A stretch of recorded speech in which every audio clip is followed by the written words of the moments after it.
Eu comentei no último vídeo sobre como o Omni-Man e sua raça foram comparados com outras raças poderosas da ficção, e isso não foi diferente com o maior vilão de The Boys. E a comparação entre esses dois é bem óbvia, visto que são séries lançadas ao mesmo tempo, contam com um universo de superpoderes e são duas paródias do Superman. O Omni-Man até passa um pouco mais batido, já que os poderes não são tão iguais, o uniforme é diferente e a personalidade é completamente oposta ao Homem de Aço. Mas o Capitão Pátria já é mais descarado, é a mesma paleta de cor, os mesmos poderes, mas com a diferença da personalidade que também é oposta ao do Superman. Fato é que as comparações são inevitáveis e da mesma forma que eu fiz com os Viltrumitas no último vídeo, vamos ver hoje como seria uma batalha entre esses dois monstros super-humanos.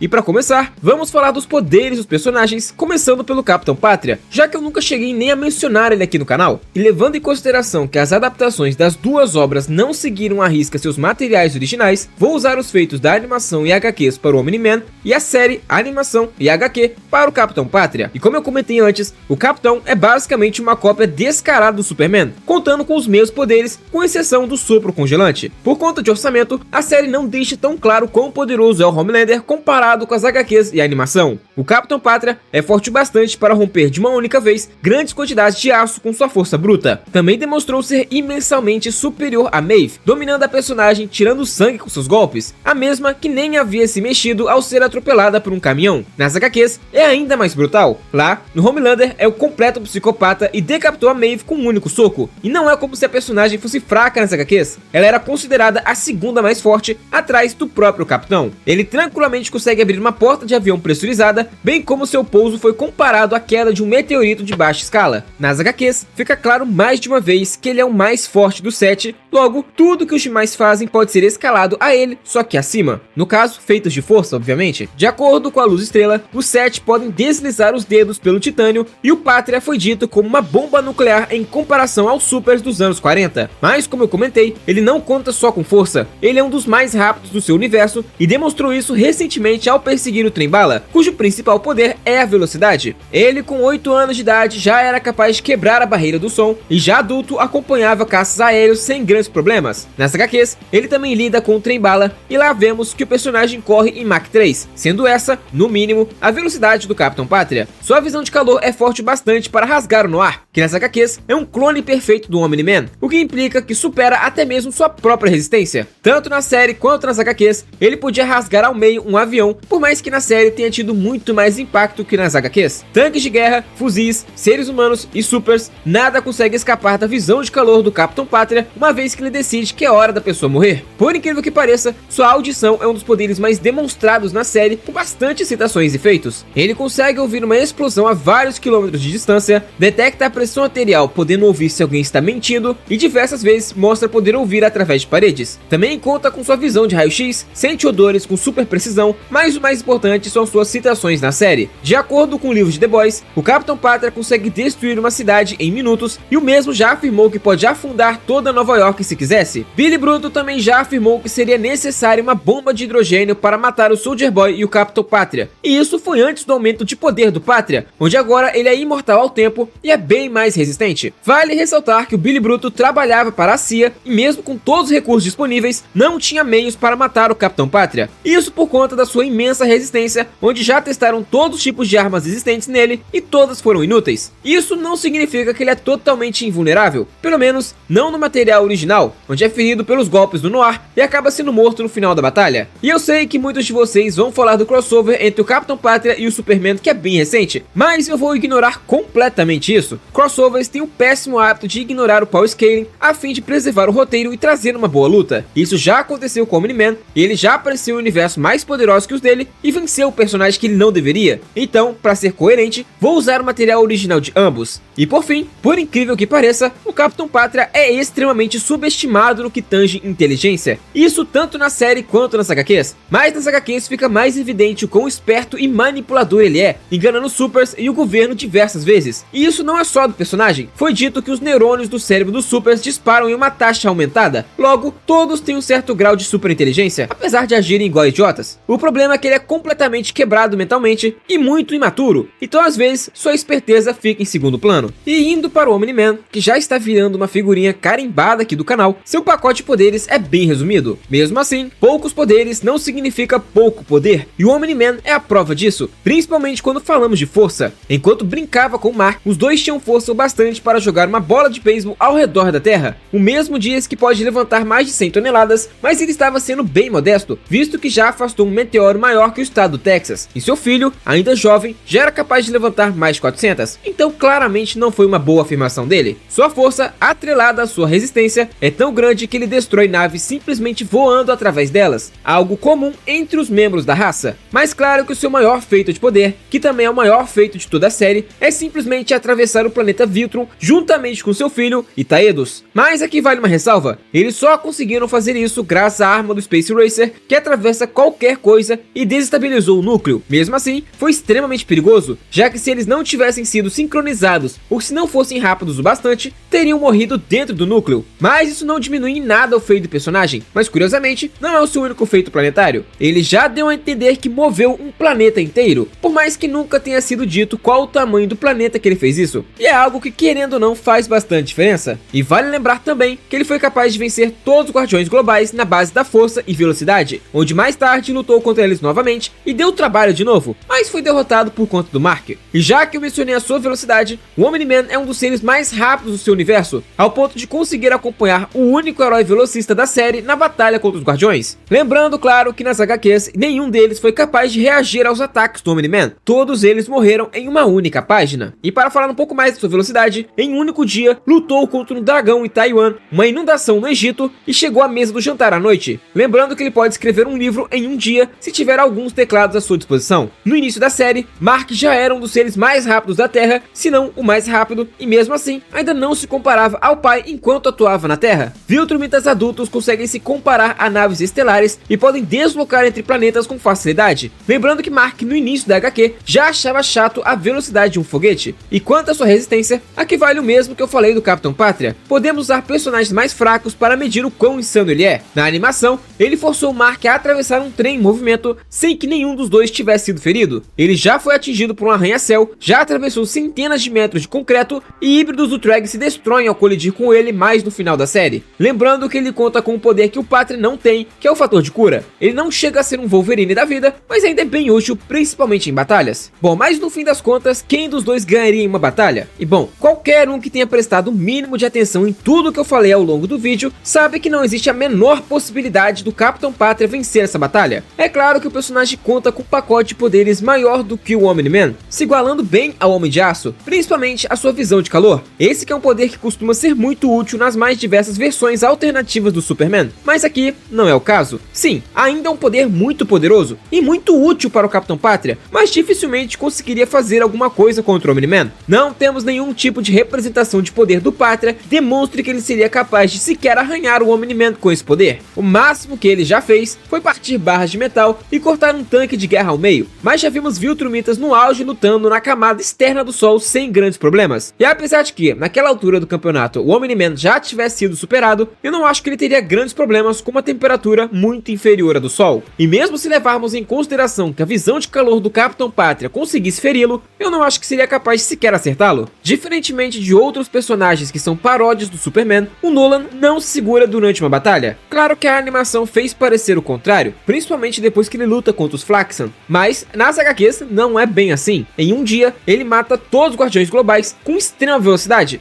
literalmente em uma única página, como eu havia mencionado antes, sem dar a menor chance de uma batalha para eles. Quando ele e seu filho lutaram contra os outros membros da raça, ele ainda disse para o Mark que ele deveria se soltar e lutar com tudo que tinha, coisa que ele próprio estava fazendo. Ou seja, ele lutaria com toda a sua velocidade desde o início, e ele é insanamente mais rápido que o Capitão Pátria. O Capitão Pátria já se mostrou ser mais rápido do que a velocidade do som. Na verdade, já demonstrou ser pelo menos 3 vezes mais rápido que o som, como eu mencionei anteriormente, mas isso não faz a menor menor diferença. Isso porque o Omni-Man é acostumado a atravessar distâncias planetárias em questão de horas, e pode atravessar a galáxia em questão de algumas semanas. Isso supera qualquer feito de velocidade do Capitão Pátria ou de qualquer outro personagem do universo The Boys. Nem mesmo fisicamente seria uma batalha equilibrada. Por mais que isso seja um dos principais poderes do Capitão Pátria, ele não chegaria a machucar o Omni-Man. Como eu mencionei antes, o seu nível de poder é escalado a uma cidade, enquanto um dos feitos iniciais do Omni-Man é o de arrastar uma rocha do tamanho de um estado. Se formos colocar os dois em uma escala, eu colocaria o Capitão Pátria no nível de cidade, enquanto o Omni-Man estaria em um nível multicontinental. Simplesmente é impossível ter uma batalha equilibrada entre esses dois, já que os feitos de poder de um dos lados é muito superior ao do outro. E apesar do Capitão Pátria ter uma resistência sim considerável, é fato de que ele pode ser ferido por alguém do mesmo calibre ou superior, como foi visto na luta contra o Noir. Mas claro que tudo isso se deve ao fato de que Invencível é uma HQ que se leva muito mais a sério do que a HQ de The Boys. E The Boys ainda sofre do fato de ser uma série de baixo orçamento, logo, feitos de poder são muito menos constantes. Isso porque eles teriam que usar efeitos especiais o tempo todo, o que deixa muito mais caro. E é por isso que não vemos o Capitão Pátria utilizando seus poderes o tempo todo. Até mesmo nas cenas em que faria sentido ele usar os seus poderes para voar ou correr em super velocidade, ele está andando calmamente, simplesmente porque a série não tem orçamento para utilizar seus poderes. Sem contar que parece que os roteiristas e os diretores não têm muita criatividade para usar isso a seu favor. Mas fazer o quê? Fato é que essa é uma batalha extremamente desequilibrada. Não teria a menor chance com base em tudo que foi dito por aqui. E digo mais, é capaz que o Capitão Pátria passaria mal para o Mark inicial da série. Claro que não aquele que estava aprendendo a usar seus poderes, mas sim pós-luta contra o Omni-Man, o que seria uma batalha bem mais interessante. Mas é justamente dessa forma que eu finalizo o vídeo de hoje. Se gostou, você já sabe, deixa o like aí embaixo, coloca qual desses dois personagens é o seu favorito e qual você acha que venceria uma batalha, ou o Capitão Pátria ou o Omni-Man. Se você acha que eu tô errado, também coloca aí nos comentários que eu vou adorar ler e até mesmo debater com alguns de vocês. Manda para aquele seu amigo que não entende nada de Invencível, The Boys, quadrinhos no geral ou cultura nerd. Ajuda o canal a continuar crescendo. Valeu e até a próxima!